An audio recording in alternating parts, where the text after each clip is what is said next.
তো হ্যালো বন্ধুরা, কেমন আছো তোমরা সবাই? আশা করি খুব ভালো আছো। আজকে ছিল 4 এপ্রিল, আমাদের অ্যানিভার্সারি। তো আজকে একটা রেসিপি বানাচ্ছি, তো ভাবছি তোমাদের সাথেও শেয়ার করব।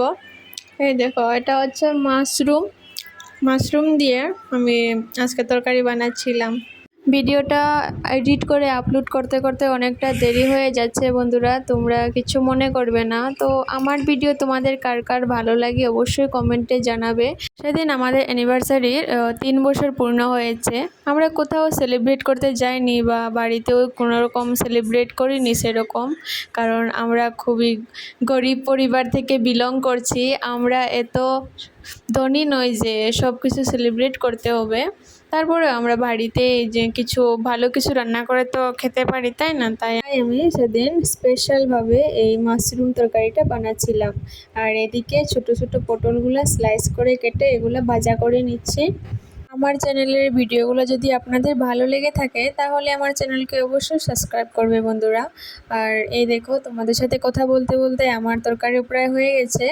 এখানে জল দিয়ে প্রায় 5 থেকে 10 মিনিটের মতো রান্না করে নামিয়ে নেব। তো এই দেখো, ফাইনালি আমার তরকারি হয়ে গেছে। দেখতে তো খুবই দারুণ লাগছে, স্বাদ হবে মনে হচ্ছে। আর এদিকে ভাজাটাও বসিয়ে দিয়েছি।